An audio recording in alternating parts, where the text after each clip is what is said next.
Sunday. Happy Sunday. It is Sharla Cornegay coming live to you with another Forever Friends Academy episode. How are you guys doing? Happy Sunday.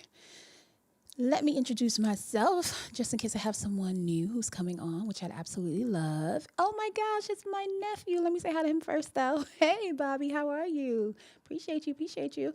My name is Sharla Cornegay. I am an author, recording artist, creative interact coaching, and Forever Friends Academy. And this is my show where we talk about all topics.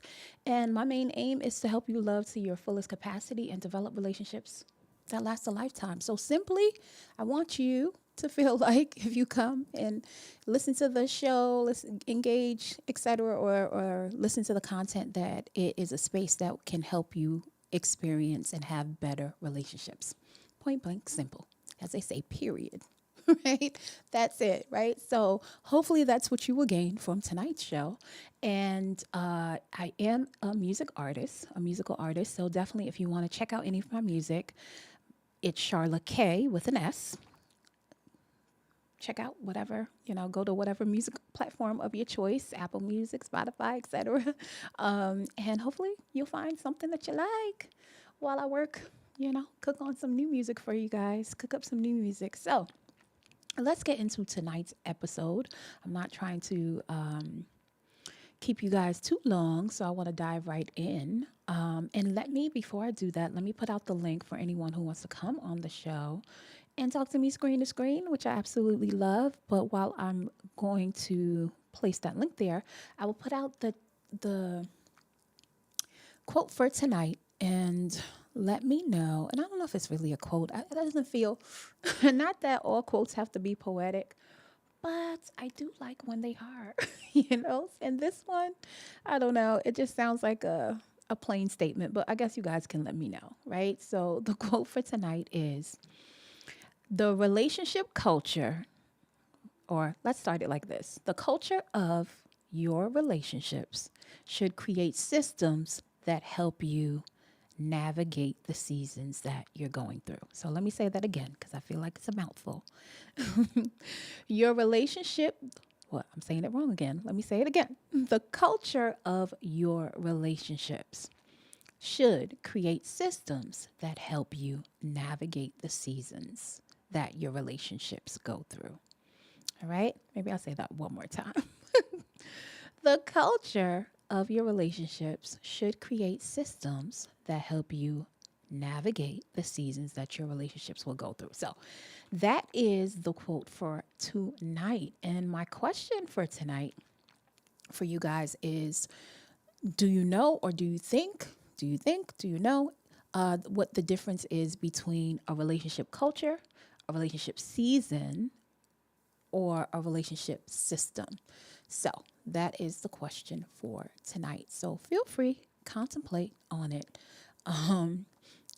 to let me know what your thoughts are. I think it's an important conversation because, well, experientially, for sure, for me, because, as most of you who have been on here with me before, you know that my husband and I started out very young, right? Our relationship. I met him at 13. We started what I like to call our forever friendship at the tender young age of 17. So we definitely had to see each other grow into adulthood and then come together, right? And become husband and wife, then, parents 3 times over, and let me know if anybody else is in this space. And I just read an article where they said there's like a caretaker crisis right now in America because there's, I guess, those who are taking care of their parents now are really feeling the weight and the load of it because a lot of people might not have the resources, right, to maybe hire someone out to take care of them. So the load is falling on, the children to take care of, their parents, which I know a lot of people who either have done that already or are in the midst of doing it and definitely want to, right? But definitely it can be a load. I have a friend who I remember when Ben and I first got married, he sent me an article like straight out the gate. And now when I look back at it, his parents had him at a much older age. So I didn't really get why he was sending that to me then, because we had just gotten married and we weren't necessarily experiencing that. But I can tell why it was on him, because he was actually going through that, right? Even at that young age already, because his parents had already had him at such a young, a later age in life. And basically, the article was talking about how, how pressured that a relation how much pressure can be placed on a relationship when you're a person who, like, they call you the sandwich generation, if you're like taking care of your parents but then you're also taking care of your own kids. So it was like, that's the reference that they used, saying that you're kind of right in the middle, and so you feel the pressure of building your own family, but then you also, right, are taking care of your parents. And I'll never forget it, because even though we were just newly married, I'm so grateful, because it helped us, it definitely helped me to kind of like, go forward thinking in it, to kind of like prep my mind. And even with the prepping, right, it's still, speak to anyone who is in a situation like that, it's the not just the physical toll that it kind of takes on you to take on that role, but also, right, the emotional process of you seeing your parent going through this process. So I say that all to say that definitely in the relationships that we have, there's gonna be so many times, right, where you're gonna experience changes and seasons in the relationship. And we have to learn how to navigate that to the best of our ability. And I think the reason why I wanted to bring up this conversation in particular is because oftentimes the people, the husband and wife in the relationship, can know that they're and agree that this is the season that we're going to be in. But oftentimes you can feel so like weighted and feel like undertold by the things that you have to, the immense responsibility that you have taken on, that sometimes, right, that season that might have only should have lasted, a certain amount of time, now slowly is becoming the culture of the relationship. And a lot of times, when I'm having sessions with clients, oftentimes that's what we're highlighting, and they didn't even really know, right, until we kind of can identify with detail, and be meticulous to see what either the breaking down of systems, and the creation of, because I've learned that sometimes when you're trying to navigate something and there's immense pressure, we can create systems, coping mechanisms, right? It's a difference between creating an intentional system, or having a coping mechanism to try to deal with something that is not easy to deal with, right? And because of that, we can have these coping mechanisms, and then it breaks down, right? It causes a breakdown of systems that we intentionally put in place for the relationship to thrive. So, oh, I got SBK Studios in here. Thank you guys for joining. So, I'm going to dive in, but I'll put out the question again for you guys. I'll say the statement and put out the question again, and then I'll dive in and tell you what my thoughts are on it. So again, the statement for tonight is: the culture of your relationships should create systems that help you navigate the seasons that your relationships will most definitely go through. And the question that I have for you guys is, what do you think the difference between a relationship season versus a system versus a culture is? So hopefully you guys are thinking about it, letting it marinate. And of course, I put the link if you want to call in and join me live on the show. If not, definitely if you're chatting and I'm letting you know what my thoughts are, I will definitely take a moment to stop what my thoughts are, and read your comments. So number one is, okay, what a relationship culture is basically, the relationship culture is, as I believe it, is made up of two things. One, the character of the individuals that make up the relationship, right? So the character of the people in the relationship is going to create, right, a certain culture, a certain nature about the relationship, as well as the fundamental principles or the fundamental truths that those two people anchor themselves in, right? Or that establishes the foundation of the relationship, right? So they kind of go hand in hand, right? Because if you have the character of the two individuals in the relationship, they have certain core values, they have certain beliefs, and those beliefs that they have will, right, create the foundation that they're going to use to anchor their relationship in. So I'll give you a simple example just from my relationship and my marriage, right? God is definitely numero uno, center of our relationship, right? So no matter what it is that we're going through, we're always going to reset back to that, right? So it doesn't matter how much, I can express what I feel. My husband Ben can express what he feels to me, but at the end of the day, we both are going to submit to and try to seek out, what God's guidance is in this moment, right? So that's a culture of a relationship. Hey, Jen, I haven't seen you in a while, lovely. How are you? Oh my gosh, I hope you and your beautiful family are doing good. If you just come in, we are talking about the difference between relationship cultures, systems, and seasons. And this episode is basically all about knowing that your relationship will go through seasons, but making sure that that season that is supposed to be a transient, right, and passing doesn't become a relationship culture. Right. So that's what you came in on. So feel free to chime in. And so that's an example, right, of a relationship culture. Some other things, I guess, like statements or phrases that I could throw out that is a reflection of my marriage and our relationship culture. We say things like, let truth be our language, right?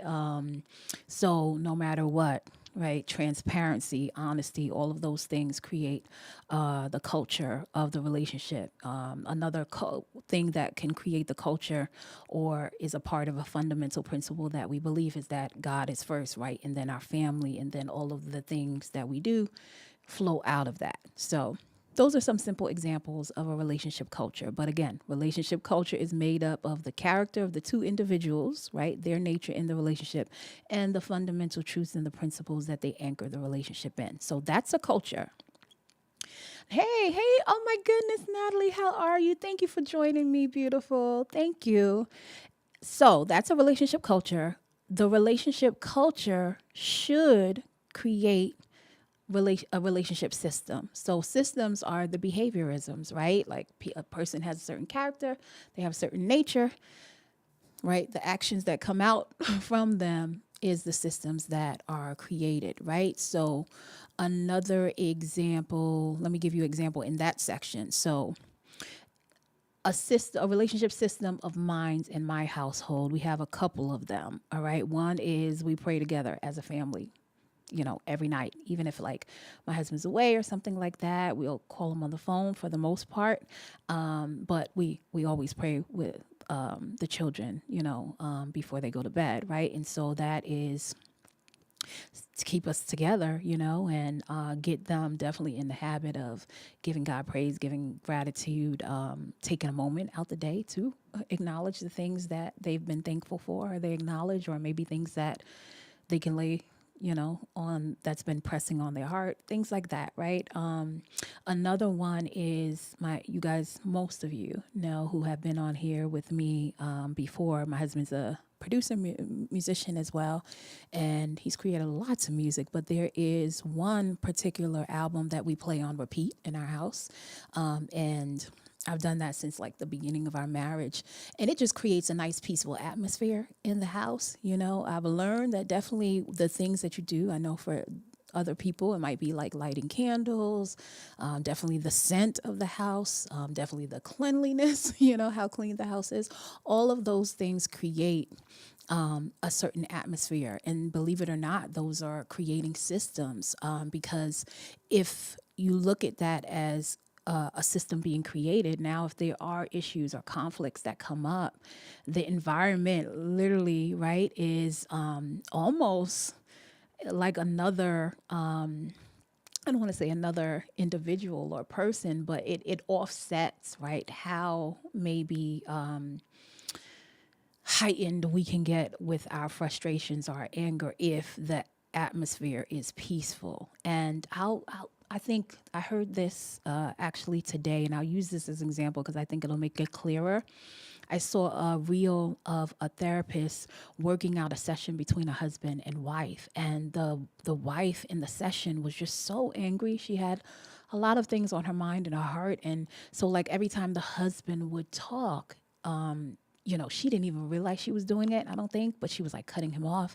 She was getting really angry, and she didn't even really realize that her tone was that way. And I thought the therapist who was guiding them was really masterful, because she was saying to the wife, because the wife was like literally like, talk to me, I want to have this conversation with you. And she said to the wife, she was like, I know you want to have this conversation with him, but for us to have or him to feel open to have the conversation with you, it must be inviting. And she basically would stop her midstream, in her comment, so that she could reflect if in the way that she was, making her comment or making her statement, if it was inviting for him, right, to have this conversation, which I thought was really good, right, because we won't know. So even that is a system, right? Like how we, and if you've done any coaching or therapy, there are definitely things that they tell you, like have open-ended questions, pause before you say what you think you're going to say, to give yourself a moment so you don't say something that you regret. So there are many different things, but all of those are systems that help when we are experiencing challenging times or hard times, that help us navigate in an optimal way through those seasons that we will definitely inevitably go through in life. So those are some example of systems. And seasons are the twists, the turns, of life, and sometimes just the natural growth processes, right, that we have to go through. So, like, if you have been able to, grow from maybe the dating phase into marriage, to navigate what it means to be a wife, or means to be a husband, there will be a season, right, of adjustment. It's an uncertain, navigating an uncertain territory, so learning how to function in that could be a season. Anybody who has had children, that where you now are, it's not just you two, it's, now a complete, a family, a first child, second child, third child, all of those things, right, present transitions in life, an opportunity for growth, and definitely seasons that we'll have to navigate. But I think, not but, and I think what I wanted to kind of like, really bring up tonight is oftentimes the seasons that we go through, we sometimes don't know that in those seasons there are certain habits or behaviorisms that we'll take on. And a lot of times, sometimes there'll be just coping mechanisms, right, that we're just using to cope through that season. And it kind of happens naturally, right? Especially if the season we're navigating has a lot of pressure, or a lot of new responsibility with it. But sometimes the coping mechanisms that get created, whether it's intentionally or unintentionally in that season, has this kind of like subtle way of breaking down slowly some of the systems that we've created in the relationship, right? That is supposed to help us to really navigate the system. I mean, not the system, to navigate the season that we're in. And when that happens, sometimes those coping mechanisms that we take on now become a new culture that we've created in the relationship, and now something that was supposed to be a transient season that we knew that we were in, and we were going to navigate for the time that we had to go through it, now becomes okay. Now it's a lifestyle. Now it's a culture. And now it's like, oh man, so a lot of the couples that I'll talk to, they won't even know that this has happened, right? Because I think I've heard it in the past said like this, that, a little crack in a relationship, can eventually become the Grand Canyon, right? And you might not even know it because these things kind of seep in so slowly. And before you know it, it's like, oh, like what the heck happened? I didn't know this was going on. And like I said, it's not, sometimes it just happens naturally because we're just trying to cope with what it is that we are experiencing, what it is that we have to be responsible for or have to do. So definitely, having self awareness in those seasons, having support systems in those seasons, moments where we can kind of like stop and reflect and make sure, to look and the intentional systems that we've put in the relationship, making sure those things are still strong and going so that we can navigate properly through this and prayerfully come out a better version of ourselves. So let me take a second just in case I'm missing, because I don't want to miss anything. See if I got any folks who wrote anything. No? Okay. I want to make sure I didn't miss.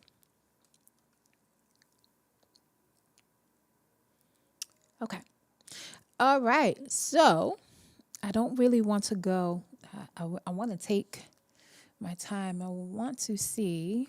I'm learning how because I can be on here for a long time with you guys, but I'm learning and I'm liking what I'm learning right now, which is to kind of like take little spoonfuls. There's something in being able to take something that is an important topic and maybe a meatier topic and breaking it down into spoonful servings. So I'm learning how to do that. That's my new that's my new season, guys. I'm navigating that. So I don't think that I want to really go any further. I think when I come back on with you guys, I can kind of break it down a little bit more. But for tonight, I kind of just wanted to differentiate and distinguish the difference. And I want to read something that I wrote earlier to kind of sum it up for tonight for you guys.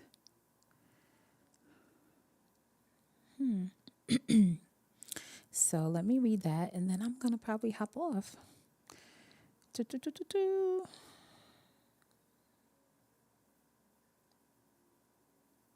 Okay. All right. So, as we were talking about, all relationships go through seasons. Some joyful, which is nice, right? New birth of a baby, weddings, things like that. Definitely joyful, new businesses started, all, etc. Right? And some are challenging, right? Losing loved ones, businesses that we started and maybe they're not, going through a rough patch. Maybe you're losing clientele or something like that, right? So numerous, right, challenges in life. But we must not be careful, right? We must be careful not to allow a temporary season that was meant to be transient to harden into a lasting relationship culture, right? And that's the main thing that I wanted to drive home with you guys tonight. One, to show you kind of one of the most optimal ways of looking at it to be able to deal with the seasons that will most definitely come. And I'll say it again, that our relationship culture should create systems that help us navigate the seasons that our relationships will most definitely go through, right? So it's important that, because it's great if you have two people in a relationship and they're like, okay, this is the season we're in, and they both agree, because that's another thing, right? I've definitely had clients or conversations with couples where one person knows like, okay, yeah, this is the season of building and growth and we're building our businesses and I'm all in. And the other one is like, no, I think we need to spend more quality time. I think this is the season we're in, So just getting there to where both individuals in the relationship are on the same page and are saying, okay, identifying this is the season we're in and this is what we're going to do, right? So alignment that you both are in the season, and what are the systems that we can create that will serve us the most, right? In this particular season, so that we can navigate it to the best of our ability, but not forsake, right? Not forsake the culture that we've already created in the relationship. Okay. Because again, sometimes when we're dealing with these seasons, instead of intentionally coming together to create systems that help us optimally navigate the season, we will certain coping mechanisms and maybe less optimal behaviorisms and patterns will come into play, that, you know, have a pervasive or a pervading type of permeates. I'll say it that way, permeates the relationship in such a way that the initial foundation of the relationship, the initial systems that you created, are now slowly breaking down. And we're trying to figure out, like, okay, how did we get here, right? So we don't want to do that. We want a season to be a season, and we want to grow in that season, and we want to be the best that we can be and come out even, right, greater in love with each other, even greater, right, in progress and growth and things like that. And lastly, but not least, all right, the culture of a relationship is shaped, as we said, by the behavior patterns of the individuals within it, right? Those behaviors, when consistent, can become foundation of the relationship's identity, okay? And then the healthy behavior patterns will create the systems that then will help you navigate the seasons that you're going through. All right, so I hope it was helpful, because, you know, it's like trying to find a way to articulate some of the things that, thankfully, thank God, in the innocence of my marriage and my relationship with Ben, that God has afforded us to be able to do. I will say this one thing, and then I'm going to get off, because I was just telling someone the other day, because I was praising them in their marriage and in their relationship, because you guys let me know whether you're on here right now or you catch the replay, definitely, especially if you go into marriage and you have children, the responsibilities of adulting, the beauty of the compounding nature of it, while beautiful, definitely can feel at times some overwhelming. And I think the part that makes it so overwhelming is that when you feel like you're handling all these responsibilities, but there is no room for just organic, natural creativity. And I don't think any of us, even if we're going into adulthood, should be robbed of that, right? Because we are first, initially, creative beings. God created us, and we're reflective of Him, and He is a creator. So this particular individual, they have their regular job in a corporate setting, but they are also working on, a creative endeavor. And I was just supporting them and praising them, that I'm so glad that, even though you're married and even though you have this job that is requiring a lot of your career, requiring a lot of your attention, I'm so glad that you haven't forgotten about or forsaken the natural creativity that comes out of you. And don't get me wrong, because even this individual that I spoke to, he stated that in his job he is creative, and I said, I understand that, and I told him there's something, though, when it's like a free flowing organic creativity that comes out of you, right? That where it's like God has free reign to come and pour into you to figure out what it is that you need to create, versus, right, being creative in your career, and there might be a deadline, or there, of course, it might be a direction that, unless you're the person who's the founder of the company or the CEO, they might have a vision that you have to, step in alignment with to create and bring to fulfillment. Whereas what he was working on, it's completely like just unlimited,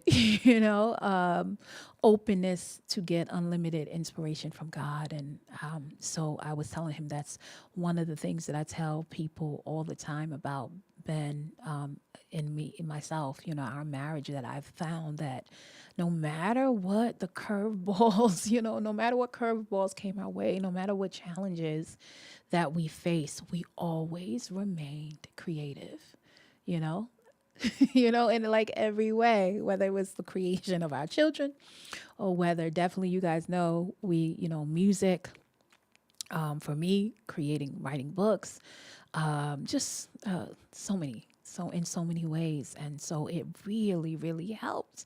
It really, really helped, to the point where people who were in our life were just, the people who are in our lives were just looking at it like, wow, you guys are really just navigating this. And when you look at you, you don't feel like the blows of life have really, hit you hard. And I tell them, all the time, that that's definitely one of the systems that we have, that we stay creative. My daughter's godfather always tells us, like, just keep creating. He always tells the man, keep creating, man. Just keep creating, you know?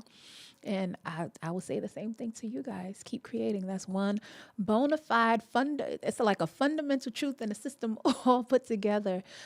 So if you can do that while navigating some new seasons in your life, I guarantee it'll be an anchor that brings you back, so that you don't feel, overwhelmed by the things that are going on. All right. But hey, Emily, I'm actually getting off now. Oh, no.